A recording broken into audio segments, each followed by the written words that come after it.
Selamat bertemu kembali dengan mata kuliah riset statistik. Kali ini bersama saya, Nurse Teresia. Kita akan membahas mengenai pengumpulan data dan pengukuran data. Tujuan pembelajaran pada topik kali ini adalah yang pertama, terkait pengumpulan data, dimensi, dan jenis pengukurannya. Yang kedua, mengenai karakteristik pengukuran data dan tipe kesalahan. Yang ketiga, uji reliabilitas dan validitas. Yang pertama adalah tentang pengumpulan data. Proses pengumpulan data dimulai dari saat subjek penelitian pertama diambil data sampai dengan subjek penelitian yang terakhir diambil datanya.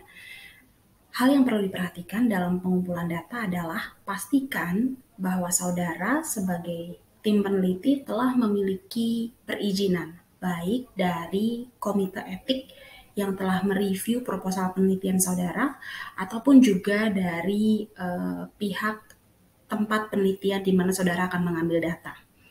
Dan pastinya adalah informed consent atau persetujuan dari subjek atau partisipan penelitian saudara.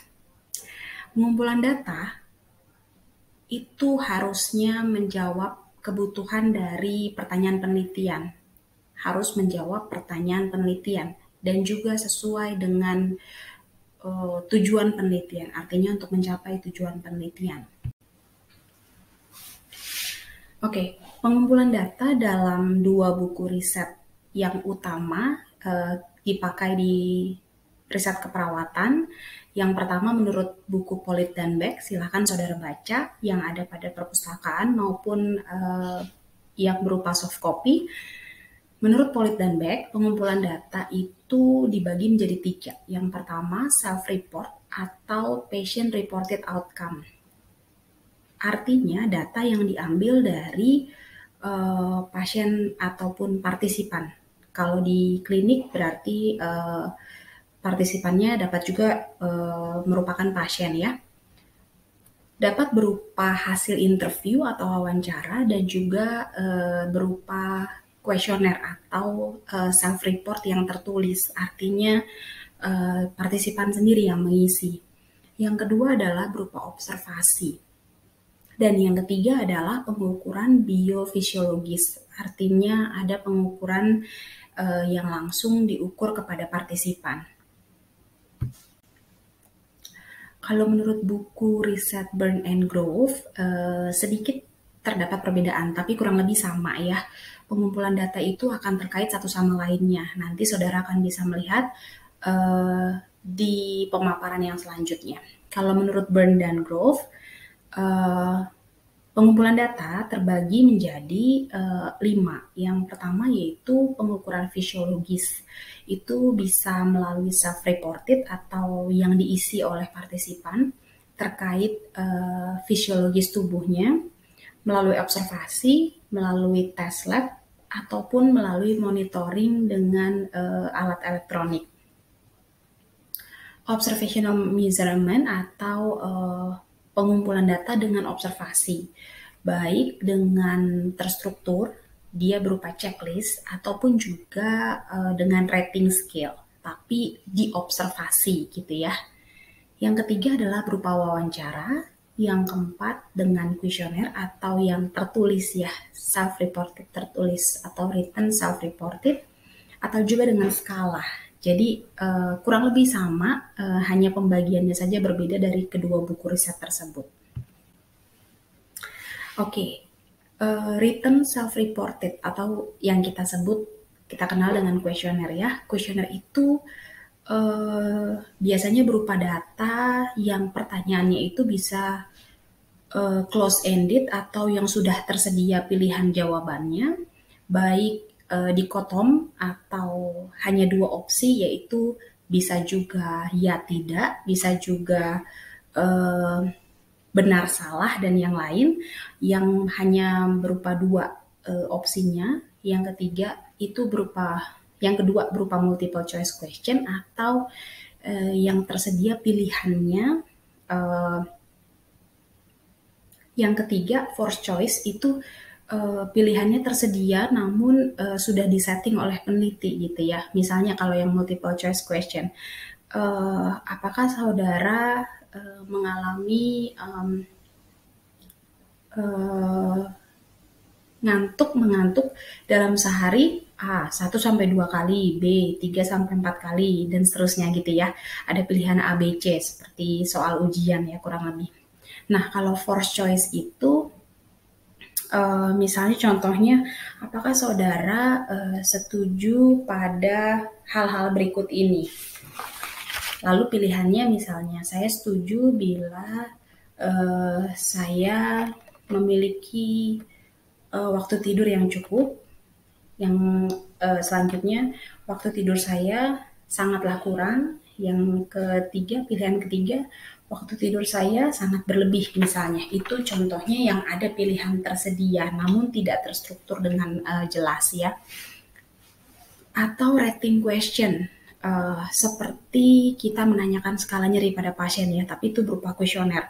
Misalnya dalam skala 0 sampai 10, Anda saat ini bila 0 itu tidak mengalami kelelahan, bila 10 itu sangat lelah. Nah, itu tertulis dalam kuesionernya dari 0 sampai 10, nanti partisipannya melingkari di mana. Nah, itu salah satu contoh close-ended, artinya question atau pertanyaannya sudah memiliki opsi jawaban yang bermacam-macam, baik yang dikotomus, multiple choice question, ataupun yang force choice, ataupun yang berupa rating ya.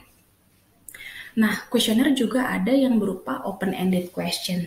Nah, biasanya nanti akan diolah dalam penelitian yang kualitatif ya, karena itu berisi uraian. Jadi misalnya, bagaimana pendapat Anda terkait waktu tidur Anda? Silahkan jawab, dikasih space gitu ya, dikasih cara space menjawabnya gitu, dikasih garis-garis panjang di mana nanti partisipan mengisi secara tertulis. Nah, karena bersifat uraian seperti ini, maka kurang lebih itu akan diolah secara kualitatif ya, penelitian kualitatif.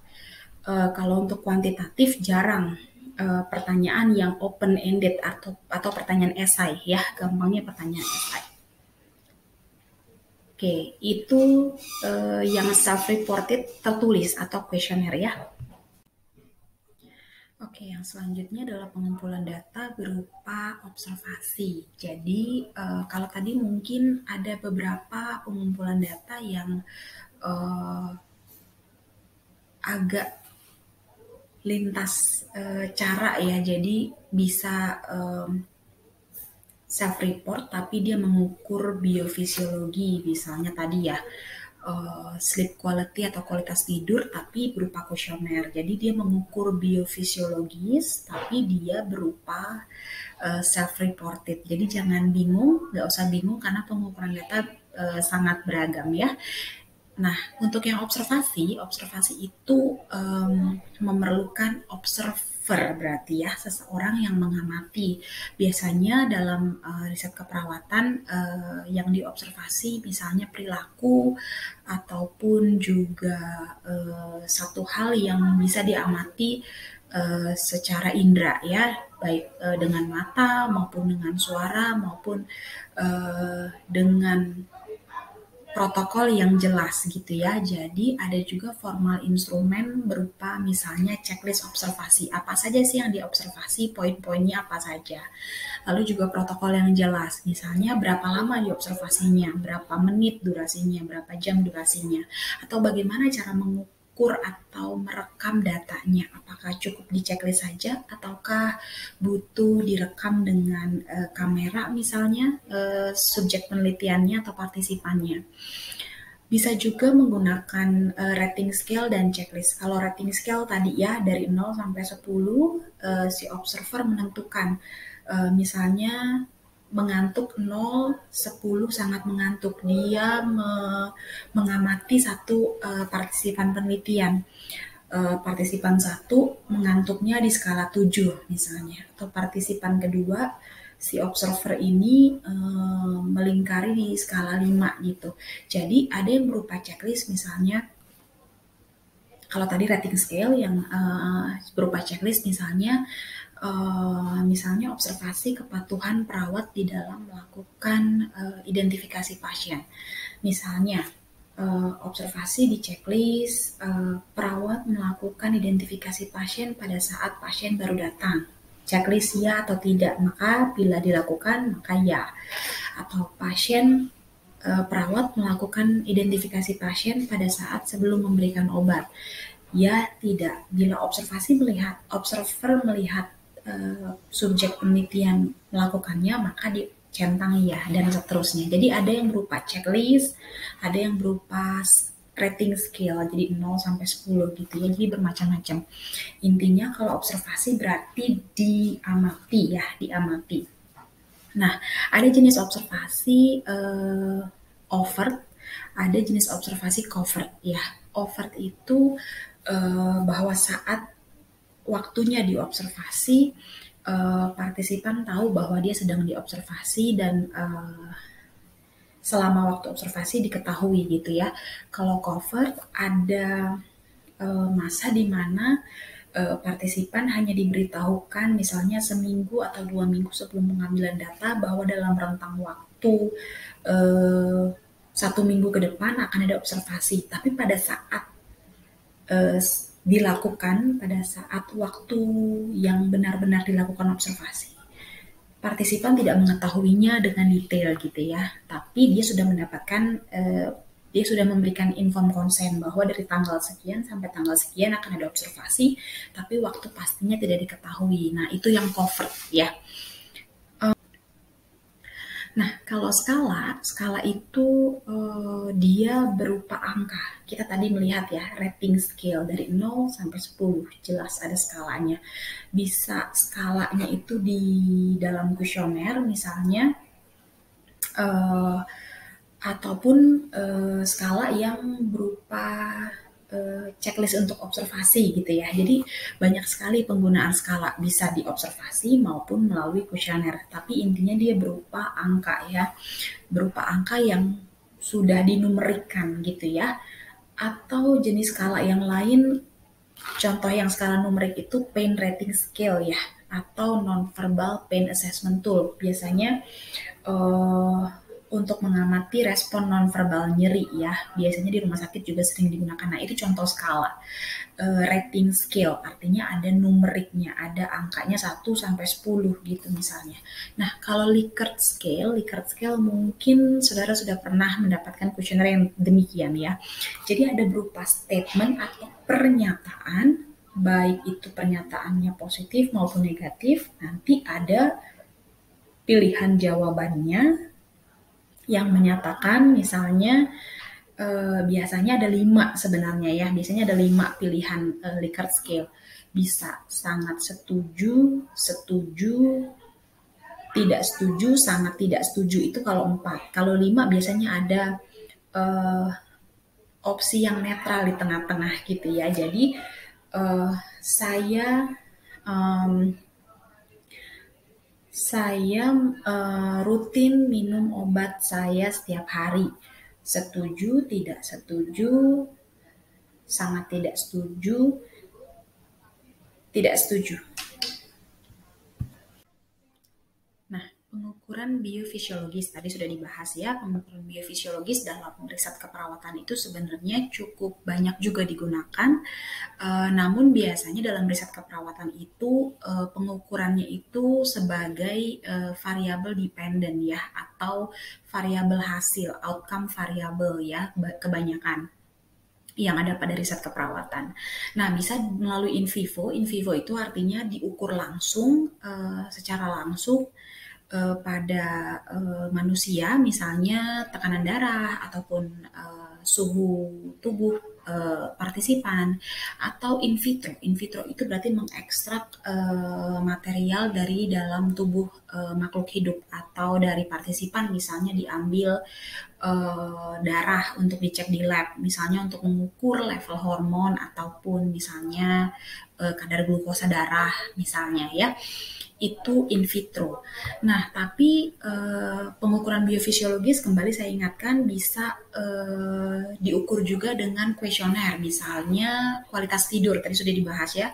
Kalau mengukur kualitas tidur dengan kuesioner, tetap yang diukur adalah hasil biofisiologis, misalnya berapa lama tidur dalam sehari berapa jam. Nah, itu contoh melalui kuesioner, tapi yang diukur biofisiologisnya partisipan ya, atau berupa fisiologis tubuh dari makhluk hidup atau manusia ya.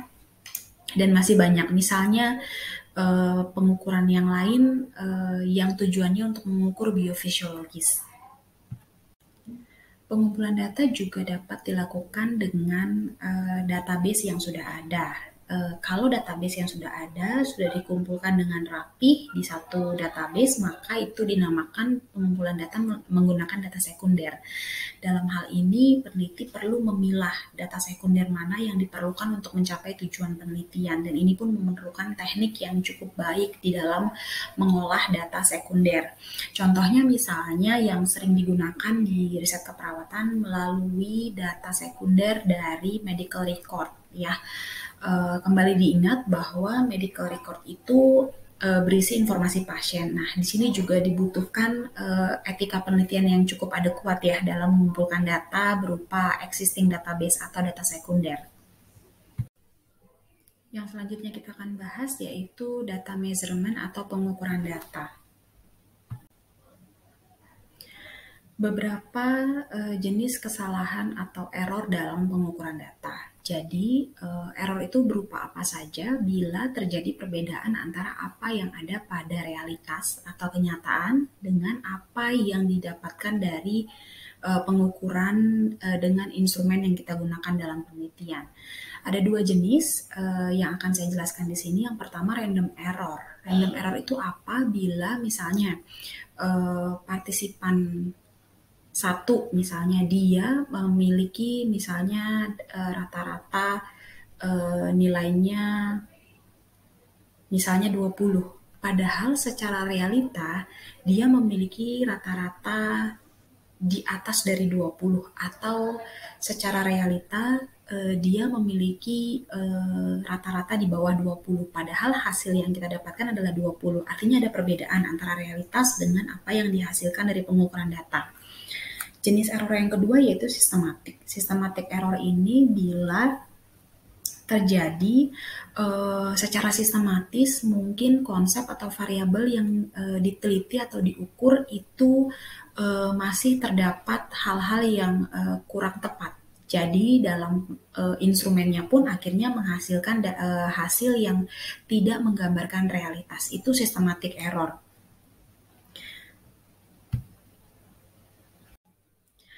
Nah, kualitas metode pengukuran itu memiliki beberapa istilah. Yang pertama, akurasi atau keakuratan. Jadi seberapa tepat sih instrumen yang kita gunakan untuk benar-benar memperlihatkan realitas yang ada gitu ya.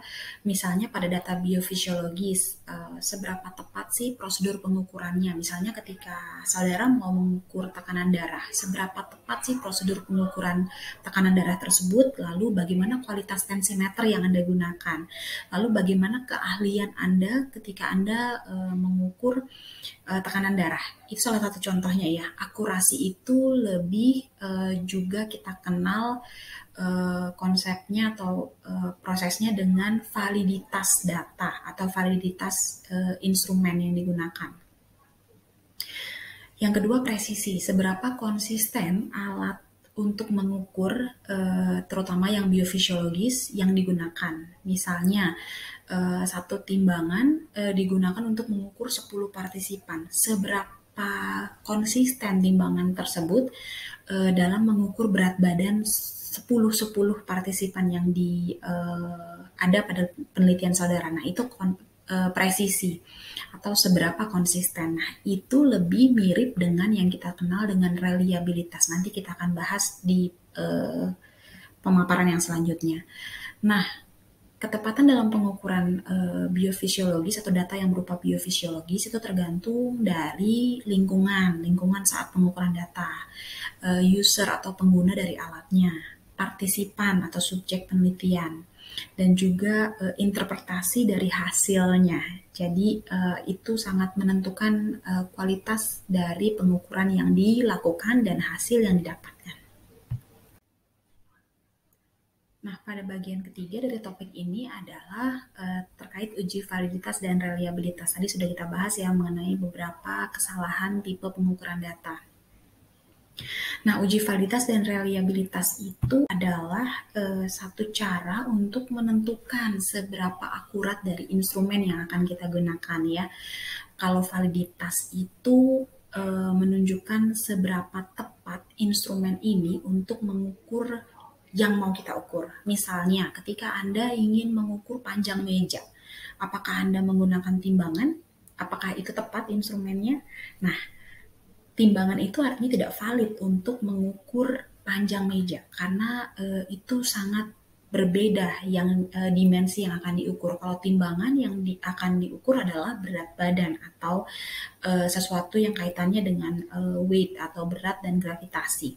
Nah, kalau mau mengukur panjang meja itu menggunakan mistar ataupun sesuatu yang bentuknya untuk mengukur panjang gitu ya. Nah, itu adalah validitas. Seberapa akurat instrumen kita dalam mengukur variabel yang mau kita teliti atau yang mau kita ukur ya. Kalau reliabilitas, seberapa konsisten instrumen yang kita gunakan pada seluruh partisipan yang akan kita teliti. Misalnya tadi seperti yang sudah saya bahas mengenai presisi ya. Timbangan yang akan Anda gunakan itu untuk mengukur 15 responden. Nah, seberapa konsisten timbangan itu menghasilkan hasil yang tepat pada 15 partisipan. Artinya seberapa konsisten bila dilakukan berkali-kali si timbangan tersebut. Nah, begitu pula pada kuesioner Anda, pada kuesioner saudara ya, seberapa akurat dia, seberapa valid dia. Lalu reliabilitasnya seberapa reliable atau konsisten kuesioner Anda pada seluruh partisipan yang nanti akan Anda ambil datanya. Demikian secara singkat uji validitas dan reliabilitas. Ya, kalau uji validitas, kita sekarang belajar yang pertama uji validitas terlebih dahulu ya. Kalau pengambilan datanya melalui kuesioner, maka ada uji statistik yang digunakan untuk menentukan valid tidaknya kuesioner yang kita gunakan. Ya, kalau alat untuk pengambilan data fisiologis berarti harus diuji kalibrasi alatnya. Jadi dikalibrasi tensimeternya, termometernya, timbangannya. Benar tidak dia pada, misalnya kalau timbangan pada titik nolnya tepat tidak, miring tidak dia gitu ya. Itu uji kalibrasi, artinya dikalibrasi. Nah, yang akan kita bahas di sini adalah lebih fokus kepada uji validitas yang pengambilan datanya dengan kuesioner ya. Nah, uji validitas itu biasanya dilakukan sebelum penelitian yang akan kita lakukan. Biasanya kalau dilakukan uji validitas itu minimal 30 orang atau 30 responden. Kenapa? Seperti yang saudara juga pernah mendapatkan ya dari materi populasi dan sampling. Minimal untuk kuantitatif data, banyak ahli statistik yang menganjurkan bahwa minimal respondennya berjumlah 30. Begitu juga dengan uji VR. Kenapa sih Bu 30? Karena ketika diuji statistik, minimal 30 responden itu dia sudah dapat membentuk satu kurva yang berdistribusi baik ya, berdistribusi baik. Meskipun ini juga kita usahakan minimalnya 30 orang ya.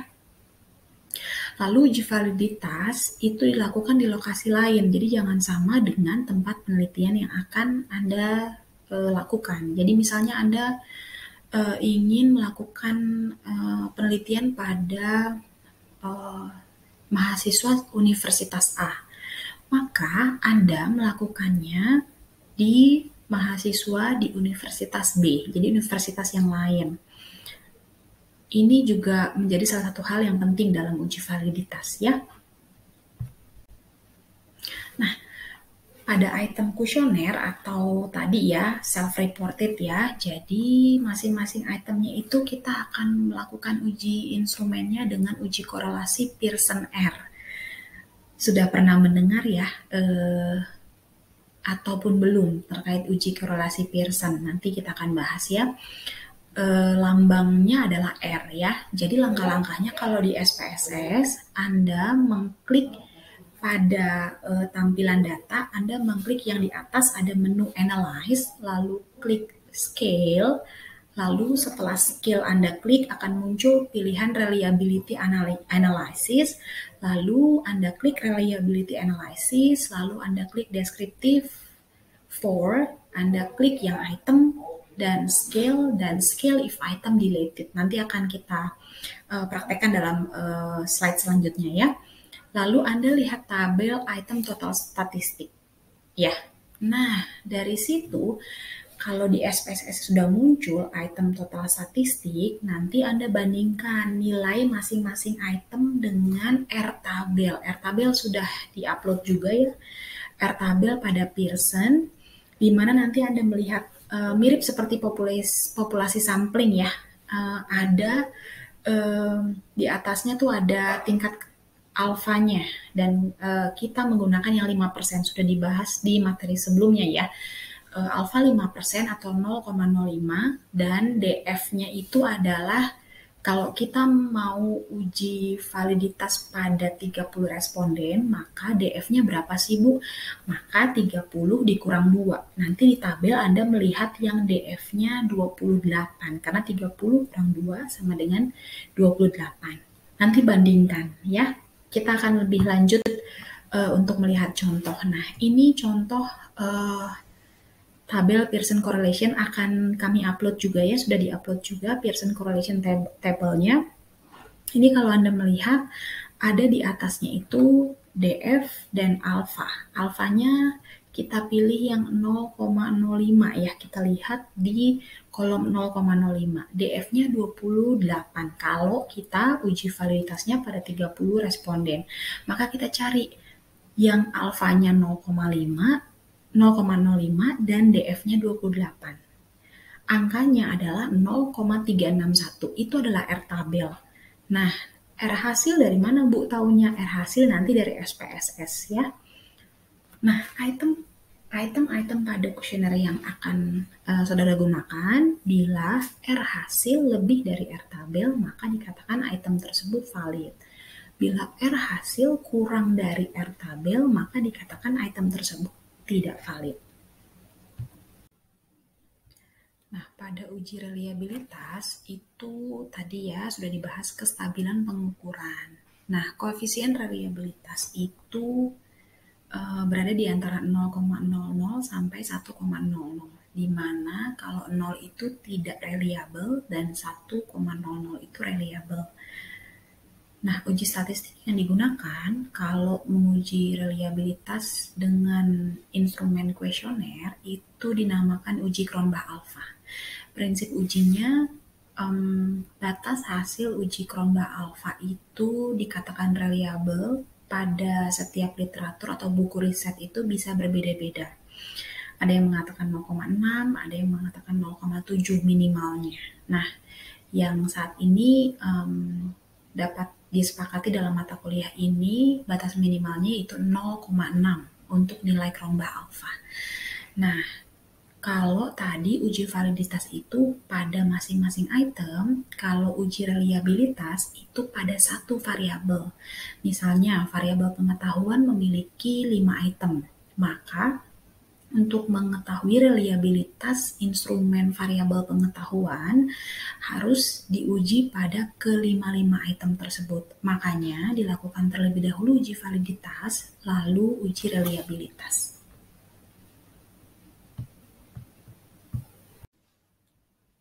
Misalnya di sini saya memiliki satu variabel di dalam kuesioner yang sudah pernah dilakukan uji VR. Di sini kalau saudara masih mengingat, mahasiswa sekalian mengingat, ini tipe skala apa? Ya, semoga jawabannya betul ya, skala Likert. Karena ini berisi 5 pertanyaan yang skala Likert-nya adalah terdiri dari sangat tidak setuju, setuju, dan sangat setuju. Jadi ada 4 opsi ya di dalam skala Likert ini. Nah, seorang peneliti melakukan uji VR terhadap variabel kepercayaan terkait materi tuberkulosis pada 30 mahasiswa keperawatan di suatu universitas dengan sampel tersebut berapa DF-nya. Kalau masih mengingat, DF itu adalah jumlah data dikurangi 2, berarti 30 dikurang 2, maka DF-nya 28. Nah, kalau tadi masih mengingat penjelasan yang sebelumnya, berapa R tabel? Kalau DF-nya 28 ya. Jadi, di sini saya akan mencontohkan pengujian validitas masing-masing item pada variabel ini ya. Ada 5 item. Di sini pada dataset SPSS, saya hanya memfokuskan pada yang saya beri nama B1 sampai dengan B5 ya, hanya pada variabel beliefs ya, ada 5 item. Di sini kalau dilihat value-nya itu sudah saya setting, di mana 1 sangat tidak setuju, 2 tidak setuju, 3 setuju, 4 sangat setuju. Pada item yang bersifat negatif, saya reverse-kan value-nya atau nilainya ya. Kalau tadi sangat tidak setuju itu 1, maka kalau item yang negatif sangat tidak setujunya dibalik. Pokoknya demikianlah cara kerjanya skala Likert bila Anda ingin memasukkannya pada SPSS ya. Di sini pada dataset saya memiliki 30 responden, nanti saya akan tampilkan 30 responden dan bentuk datasetnya seperti ini. Pada menu Analyze, silakan diklik menu Analyze, nanti akan muncul Scale, lalu nanti pilih Reliability Analysis. Ketika Anda mengklik Reliability Analysis, maka akan muncul tampilan seperti ini. Akan ada item-item yang Anda gunakan dalam dataset Anda. Nah, silakan pilih hanya pada item yang akan Anda uji validitas dan reliabilitasnya. Modelnya tetapkan pada tidak usah diganti, hanya saya ingin menunjukkan alpha, tidak perlu diganti, lalu Anda klik statistik. Ketika diklik statistik, maka akan muncul layar ini, descriptives for. Silakan checklist pada item dan checklist pada item if scale if item deleted ya. Silakan checklist pada 2 hal ini. Lalu klik continue. Nah, silakan fokuskan pada item total statistik ya, item total statistik hanya pada kolom if item deleted ya, pada bagian yang kolom kedua dari kanan. Nah, silakan fokuskan pada item total statistik ya, item total statistik hanya pada kolom if item deleted ya, pada bagian yang kolom kedua dari kanan. Nah, silakan fokuskan pada item total statistik ya, item total statistik hanya pada kolom if item deleted ya, pada bagian yang kolom kedua dari kanan.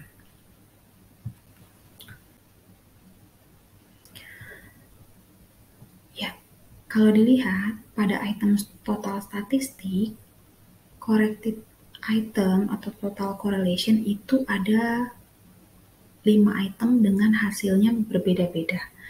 Ada 0,181 pada yang item pertama, 0,505 pada item yang kedua, dan seterusnya.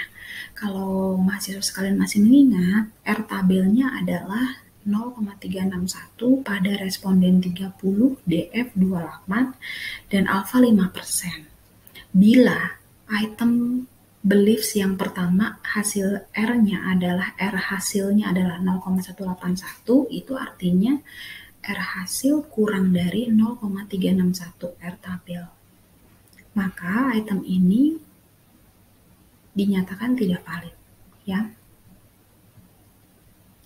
Dan kalau mahasiswa sekalian bisa melihat, Cronbach alpha if item deleted pada item yang pertama, ketika nanti item pertama di-delete atau dibuang, maka Cronbach alfanya akan naik 0,632. Padahal di awal Cronbach alfanya adalah 0,592. Itu artinya memang item ini kurang valid, karena ketika Anda membuang atau mendelete item ini, maka alfa Cronbachnya pun akan naik dari 0,592 menjadi 0,632. Ya, jadi cara menginterpretasinya seperti itu untuk hasil uji VR. Silahkan interpretasi pada item 2, 3, 4, dan 5. Silahkan mahasiswa sekalian, bila ada yang ingin memunculkan pada forum diskusi untuk masing-masing item ini, dipersilahkan, ya. Ya, pada kesimpulannya uji VR adalah dilakukan untuk pertimbangan sebenarnya instrumen yang digunakan itu apakah merupakan instrumen yang valid dan reliable, ya. Uji VR wajib dilakukan terutama pada instrumen terjemahan yang belum pernah dilakukan pada populasi penelitian yang sedang dilakukan. Misalnya instrumen terjemahan A dari bahasa Inggris diterjemahkan ke bahasa Indonesia, dan sebelumnya belum pernah ada penelitian yang menggunakan instrumen tersebut. Nah, artinya bila Anda ingin menggunakan instrumen ini, penting sekali untuk melakukan uji VR. Selain itu juga, bila Anda memodifikasi ataupun menyusun item-item kuesioner dari panduan, misalnya dari panduan Kemenkes maupun panduan SOP di rumah sakit. Bila Anda ingin menggunakan itu sebagai penyusunan item-item pada kuesioner Anda, maka sebaiknya juga Anda melakukan uji VR sebelum penelitian dilaksanakan. Nah, tadi diulangi kembali minimal 30 responden, dan pastikan tidak ada responden pada uji VR yang Anda ambil kembali datanya pada penelitian yang selanjutnya. Maka sebaiknya setting penelitian atau tempat penelitian untuk antara uji VR dengan tempat penelitian itu berbeda dengan karakteristik populasi yang sama. Nah, uji reliabilitas itu dilakukan tadi ya, seperti contoh, pada satu variabel yang terdiri dari beberapa item. Maka sebaiknya dicek dulu uji validitas setiap itemnya, lalu pertimbangkan reliabilitasnya dalam satu variabel tersebut. Nah, bagaimana bila ada item yang tidak valid atau nilai R-nya kurang dari R tabel? Sebaiknya dapat dipertimbangkan apakah dimodifikasi kalimatnya, mungkin ada yang kalimat kurang jelas. Jadi peneliti pun dapat mempertimbangkan memang bila item tersebut adalah item yang sangat penting, maka dapat dipertimbangkan untuk tetap dipakai item tersebut, atau bila item tersebut tidak terlalu penting di dalam variabel ataupun kuesioner yang saudara gunakan, maka dapat di-delete atau dibuang. Seperti itu.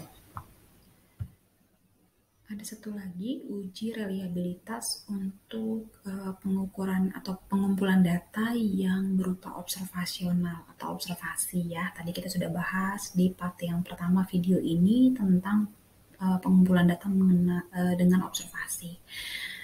Bila observer atau orang yang mengobservasi, baik itu peneliti maupun enumerator atau orang yang membantu di dalam data collection atau pengumpulan data, itu perlu diuji bagaimana hasil penilaiannya terhadap partisipan nanti yang akan diobservasi. Maka perlu diuji kesepakatan antara pengambil data dengan observasi ini. Uji statistik yang digunakan disebut dengan uji Kappa-Cohen. Ya, jadi bila nanti penelitian saudara menggunakan observasi dan observernya itu atau orang yang mengamati itu lebih dari satu, maka diperlukan uji Kappa atau uji yang untuk mengecek interrater reliability ya. Artinya konsisten tidak seluruh observer. Nah, uji Kappa-Cohen itu cara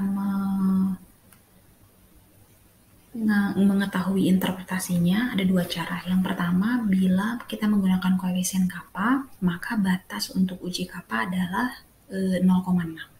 Bila hasil koefisien kappanya lebih dari 0,6, maka artinya terjadi ada kesepakatan dan persepsi yang sama antara peneliti dengan enumerator atau pengambil data lainnya dengan observasi. Nah, cara yang kedua adalah menggunakan hasil uji statistik kappa. Bila p-value kurang dari alfa, maka kesimpulannya ada kesamaan persepsi. Sebaliknya, jika p-value lebih dari alfa, maka ada perbedaan antara peneliti dengan enumerator atau data kolektor yang lain. Untuk contohnya akan dibahas di dalam video yang selanjutnya, dalam video singkat mengenai uji interrater reliability. Ini referensi yang saya gunakan, Burngrove, Politbeck, dan juga handout statistik riset di tahun 2021 dan 2022. Terima kasih untuk menyaksikan video ini. Saya berharap mahasiswa sekalian dapat memahami bagaimana cara pengumpulan data, bagaimana cara melakukan uji VR, dan melakukan uji interrater reliability. Silakan mahasiswa berdiskusi di dalam forum diskusi bila ada yang ingin ditanyakan, dan saya juga